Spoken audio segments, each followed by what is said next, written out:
Ô mãe, o que tu tá fazendo? Tô lendo, tô lendo um livro do Tolstói, Ana Karenina, ou Ana Karenina também pode ser, da época do realismo. Por quê? Não, porque tu poderia me explicar o que é vanguarda europeia? Vanguarda europeia? Bom, é assim, primeiro, vanguarda é aquilo que está avante no tempo, né? Então, uma pessoa de vanguarda é aquela pessoa que pensa o que os outros ainda não estão pensando, né? Ele é avante do seu tempo. Isso é uma pessoa de vanguarda.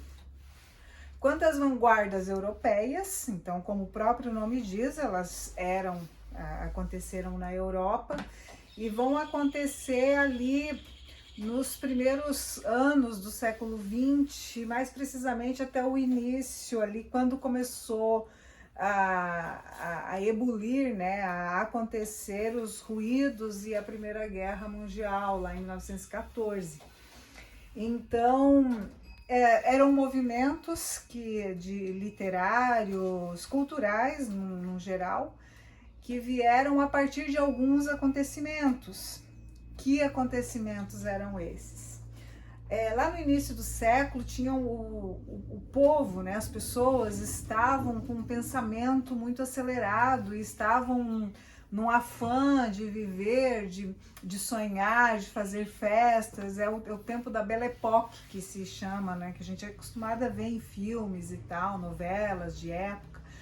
Então as pessoas prestavam homenagens, né, ao progresso, à velocidade, à comodidade que a máquina trazia. Então era um período de só olhar para o lado bom das coisas, né, de tudo que o progresso trazia.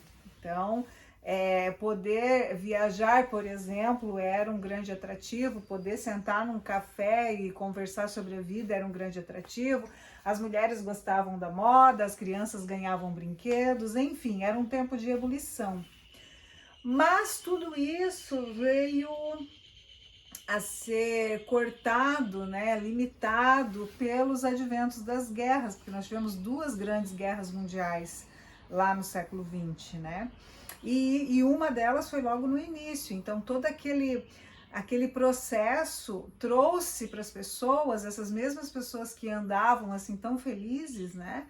Elas começaram a perceber que o mundo não estava indo pro jeito como eles pensavam que ia ser, né? Então houve derrotas culturais e sociais, a disparidade entre as pessoas, algumas famílias acabaram indo à bancarrota, sofreram por vários motivos que não dá para contar todos aqui, mas por conta disso surgiram esses movimentos de vanguarda, porque grandes pensadores começaram a pensar e a falar e a escrever a respeito de todas essas perdas que a humanidade estava vivendo naquele momento.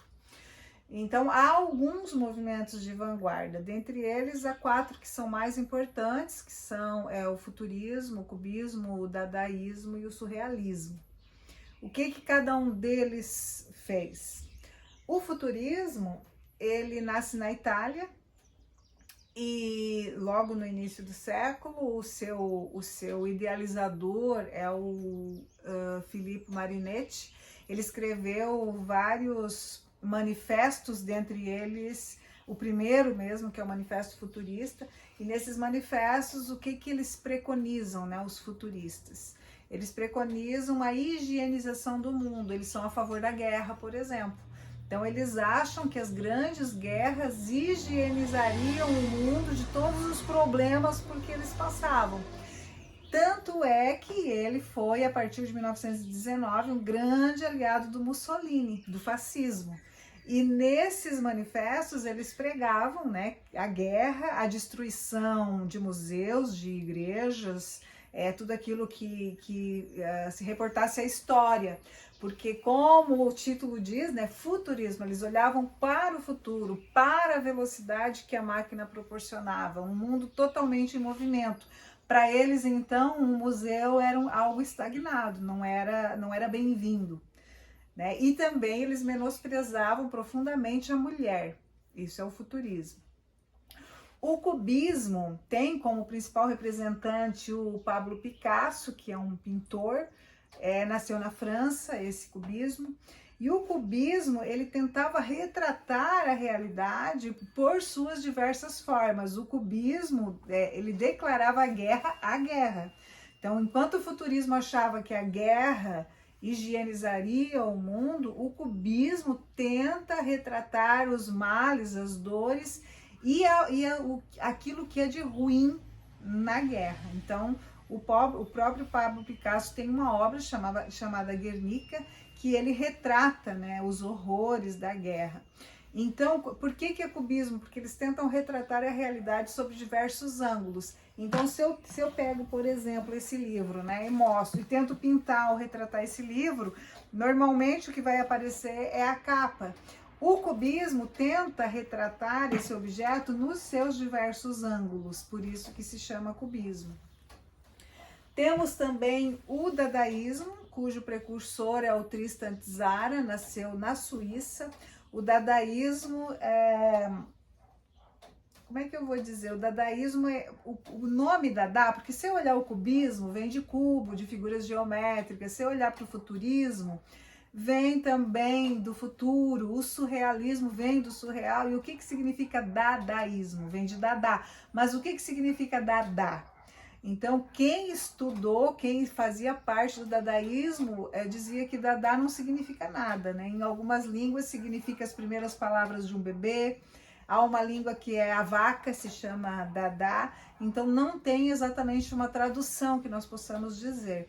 Mas o dadaísmo, ele vem falar do genuíno, de mostrar aquilo que vem à mente sem pensar muito. Então, a sintaxe não vai ter muita força no dadaísmo. Inclusive, tem uma receita de um poema que é pegar um jornal, cortar as palavras, botar num saquinho e ir tirando a esmo e colocando isso no papel. Aí nasceria, então, para um dadaísta, um poema genuíno, aquilo que realmente viria sem que eu pense muito a respeito. E o surrealismo, que tem como representante o André Breton, faz parte dessa linha o Sigmund Freud, que vai estudar psicanálise, né? E o Salvador Dalí, que é um pintor. E o que eles vão falar? Eles vão falar do inconsciente e aquilo que tem para retratar nas artes, né? Tanto na pintura como na escultura, como na escrita, é retratar aquela linguagem onírica, né? Dos sonhos. Quando a gente sonha assim, por exemplo, que tá caminhando em cima do mar, de repente tu tá numa nuvem, de repente tu tá em outra cidade conversando com outra pessoa, isso é uma linguagem onírica, né? É fazer quando eu tenho uma obra surreal, eu não tenho um apego exatamente à realidade.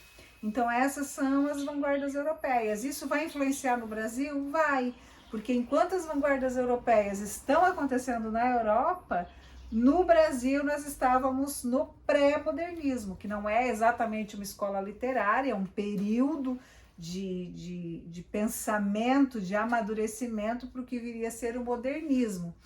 E quem idealizou a Semana de Arte Moderna, em 1922, aqui no Brasil, as pessoas que idealizaram, elas tinham estudado essas vanguardas. É por isso que essas vanguardas europeias vão influenciar profundamente a literatura brasileira a partir da segunda década do século XX. Entendeu? Entendi, mãe. Muito obrigada. Beijo, vou voltar aqui. Tá.